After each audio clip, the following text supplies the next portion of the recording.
ایک سرسبز و شاداب جنگل میں ہرن اور لومڑی کی دوستی مشہور تھی۔ ہرن دل کا بہت صاف اور بھولا بھالا تھا، جبکہ لومڑی چالاک اور خود غرض تھی، لیکن ظاہری طور پر بہت میٹھی باتیں کرتی تھی۔ ہرن اکثر اس کی باتوں میں آ جاتا اور اس کی مدد بھی کرتا۔ ایک دن لومڑی نے ہرن سے کہا، دوست، میں نے سنا ہے کہ پہاڑی کے اس پار ایک باغ ہے جہاں بہت میٹھے پھل اور تازہ پانی کا چشمہ ہے، لیکن وہاں کا راستہ خطرناک ہے، کیا تم میرے ساتھ چلو گے؟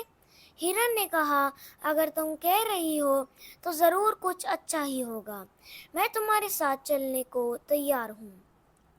وہ دونوں صبح سویرے نکلے۔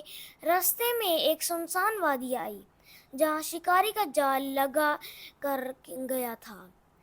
لومڑی نے اس جال کو پہلے ہی دیکھ لیا تھا، لیکن پھر اس نے سوچا، کیوں نہ میں ہرن کو اس جال میں پھنسا کر سارے پھل خود ہی کھا جاؤں۔ لومڑی نے چالاکی سے ہرن کو آگے کیا اور خود پیچھے ہو گئی۔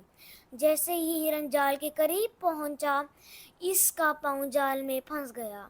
ہرن چیخنے لگا، لومڑی بہن، مجھے بچاؤ، مجھے بچاؤ۔ لومڑی نے دور سے کہا، افسوس، میں کچھ نہیں کر سکتی، ورنہ میں بھی پھنس جاؤں گی۔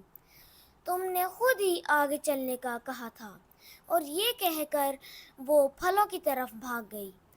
کچھ وقت بعد شکاری آیا، مگر ہرن نے ہمت نہیں ہاری۔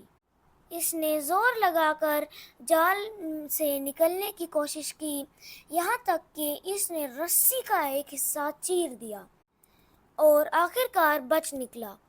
زخمی ہونے کے باوجود ہرن اپنی جان بچا کر واپس جنگل پہنچ گیا۔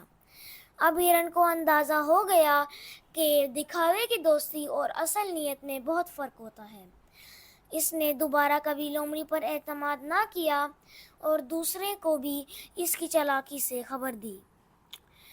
ہر میٹھی بات کرنے والا دوست نہیں ہوتا۔ سچے دوست مشکل وقت میں ساتھ دیتے ہیں، اور جو مشکل وقت میں چھوڑ دیں وہ صرف اپنا فائدہ چاہتے ہیں۔ پیارے دوستو، آج کے لیے اتنا ہی۔ ملتے ہیں آپ سے ایک نیکسٹ ویڈیو میں، تب تک کے لیے اللہ حافظ۔ Like, share and subscribe to our channel, and don't forget to press the bell icon. Allah Hafiz.